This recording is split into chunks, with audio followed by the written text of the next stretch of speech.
Hey everyone, Jenny Ponzurek here.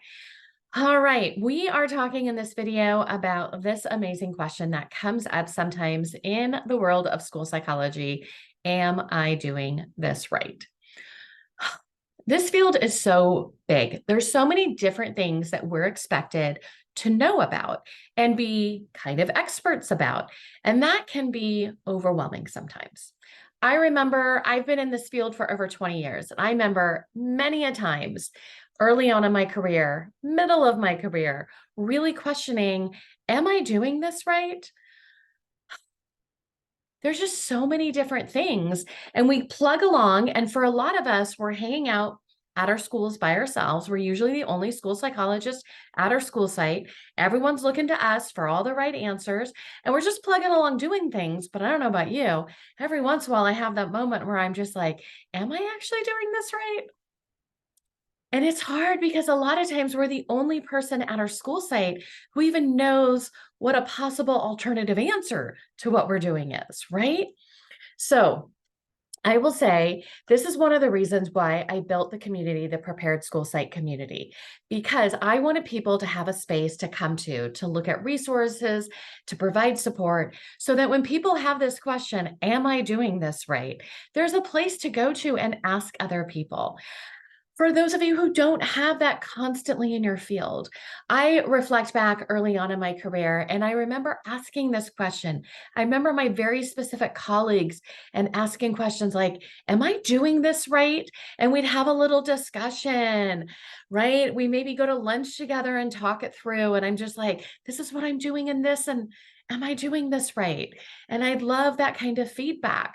So I want to talk about three topics that I probably ask this question a lot about. And so I'm just kind of curious, do you also have these moments in your life as well? One of them is around bilingual evaluations. For a lot of years early on in my career, I would go through and I'd be like, all right, I think I'm doing a good job. I think I'm, asking all the right questions, gathering all the right information, and really making good decisions about our students who speak other languages. But this was probably a question I asked, and I'm thinking a very specific colleague in my mind right now, where probably not just once, but twice in my first probably 10 years of my career, where I would be like, all right, we need to talk about this again. Like, let's go through what my steps usually are. And am I doing this right? And she would be like, yes, you are. You are doing it right. Right, but there's so much that's out there and there's so many different possibilities and so many different ways for us to gather information. I always wanted to make sure, like, am I doing this right? So this is definitely one topic that, like I just said, I think at least twice in my first 10 years that I would definitely kind of have to check in and make sure that I wasn't skipping something or not acknowledging something. So this is one topic. The second topic that definitely has come up is around FBAs and behavior intervention plans. And the reason for this, I think, is a little bit different than the other. So I worked for a school district for 13 years right after I got out of and got my credential. And I have always worked with a lot of English learners. So bilingual evaluations or evaluations for bilingual students have been something that, I've been able to practice a lot. FBAs and BIPs, I will just say I get this question to myself a lot because it's not something I do as frequently. So back in my early school psych days, the school psychologist in our district always did the FBAs. And actually, I've been around so long, some of you who practice in California are going to know this other term. We used to also have something called an FAA, which had nothing to do with the airlines. It was a functional analysis assessment, was what actually a higher level of evaluation than just an FBA. We don't have them anymore in California. They just brought us back down to FBAs. But I remember doing those, but I didn't do them all the time. The schools that I worked at, we didn't have that ongoing need to do a lot of these. So I think because they were more infrequent, when I was doing them, I always wanted to make sure that I was doing them right. Right. And so making sure I had someone within my district who could talk me through it, check my work. Am I like forgetting something? Just people that I would be able to talk through this information with. And I get the opportunity to consult with a lot of different school districts right now. And for some school districts, school psychologists are in charge of doing this still. It's definitely part of our training. We know how to do it. But in some school districts, it's kind of been taken on more by our behavior specialists if we're in a district that has behavior specialists. And so I remember a couple of years ago, one of the districts that I work with, the behavior specialists were getting really overwhelmed. And so they were telling the school psychologists, like, you guys might have to do a couple of FBAs this year. And then all the school psychologists were like, okay, someone needs to remind us of how we're doing this. Right. So things in our field that we just don't have that opportunity to constantly be practicing. A lot of times we want to make sure, like, am I doing this right? Right. Is there anything that I'm missing? Is there anything new in the world around FBAs and BIPs, if I haven't done this in like a year or two, that I need to be taking into consideration? Right. All right. This is one that I don't know if it's, am I doing this right? Could I be doing this better? Might be a different question. Explaining results. This is something that I have probably been working on for over 20 years. I just feel like this is a constant area that for myself that I always want to make sure that I'm improving in this area. I think I do a decent job. I think most of my families understand the information. When I think back on how I'm presenting nowadays versus how I was presenting 20 years ago, I definitely think I've made a lot of improvements. But this is definitely something that I'm continuing to think about. What are some different ways that I can make my information more helpful, more meaningful to the families that I'm working with? I've had a lot more opportunities in the last couple of years to work with older students. And so there's a lot more opportunities to provide feedback to the students themselves. When I worked a lot at the elementary level, it wasn't something we, consistently did. And so, do my families understand the information? Do the students understand the information? And what about my general education teachers as well?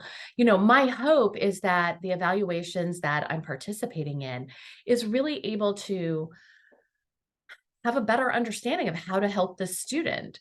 And so it's one of the things I'm always working on is how am I explaining my results in a way that is helpful for this conversation so that we can figure out what kind of questions do we want to be answering in this evaluation, and have we answered those questions in a way that's actually meaningful to the different participants in these meetings. So lots of different, and these are just three of the topics as I was thinking, but that am I doing this right is definitely a question that I ask myself many a different times, or could I be doing this better? Could be another way to rephrase that. Um, and it's because of that inside our summer boot camp 2023, we actually are going to have a session on all three of those topics. And I picked those topics to have either myself or someone else come in and do some trainings on these because I feel like these are topics that I hear frequently from other school psychologists, always wanting to make sure, like, am I doing this right? Could I be doing this any better? So I'm going to let you guys know, if you haven't checked out our summer boot camp information on my website, you can see my website right there, jennypunzurich.com. We actually have a session on all three of the topics. So we have a session all about bilingual evaluations. And we're doing this a little bit differently in that we have two presenters. We have a bilingual school psychologist and a monolingual school psychologist who are going to be able to both kind of share their, best practices when we're evaluating students, but from just those different perspectives of when you speak the same language as the family and when you don't, right? How do we logistically get the same good stuff done? Right. So that's one of the topics that we're going to be talking about. Another one of our sessions, we're calling it FBA do's and don'ts. Right? What are things we want to make sure we're doing, and what are some things we want to make sure we're avoiding? So we're going to have a presenter on that topic as well. I am so excited because I don't do FBAs all the time. And so I love having these opportunities, listening to the trainings myself, being able to remind myself of these things from people who get to do these types of things much more frequently than I do. And then the last topic, explaining results, I am doing this one. And so I have definitely been talking about this topic over the last couple of years, doing some presentations on this topic, sharing kind of where I'm at in my journey. And so one of my goals for this training is to really kind of level myself up, right? I've shared kind of where I'm at with things. What do I think? Where do I think I might be able to continue to grow in that area? What might be another step? So, if you've heard me talk about that topic, I will tell you we're going to try and mix it up a little bit and give some different examples, kind of talk about it in a slightly different way than the way that I've been doing that as well. So if you haven't checked out the stuff about summer boot camp, we actually have 10 sessions over a 10-day, 2-week period. So it's going to be July 10th through the 21st, and we're going to have one session per day. All of our sessions start at 10 o'clock a.m. Pacific Standard Time, and all of our sessions are just like 90 minutes to 2 hours. We're really trying to just kind of get some information, have an opportunity for some Q&A, but not spend 6 hours. And this is going to be really helpful for those of you who might not be able to attend live, but want to catch the replay. Because, yes, we're recording everything. And if you can't come live, maybe you're actually going on vacation, right?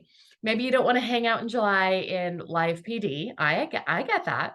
We're going to be recording everything, and everyone will have access to it through the end of October. So we also are trying to keep them a little bit shorter because I don't know about you. It's hard to put time on my calendar to listen to replays. I want to do that. I have signed up for conferences and get access to replays. And I'm always like, where can I find 3 hours or 6 hours to listen to this replay? So we're trying to get them a little bit shorter so that they're in those bite-sized chunks for people to hopefully be able to listen to those replays as well. So if you have any questions about our summer boot camp, feel free, go over to our website, jennyponzurek.com. Information about our summer boot camp is right there. Just click on the information right on our front page. But if you have any questions about anything, just send us an email. You're going to see right there on the website how you can reach out to us. We are happy to respond to any questions you have. And I'm so excited because we are less than a month away from summer boot camp starting. So I'm so excited, and I hope to see all of you there. Thank you, everyone, for listening, and I will see you all next time.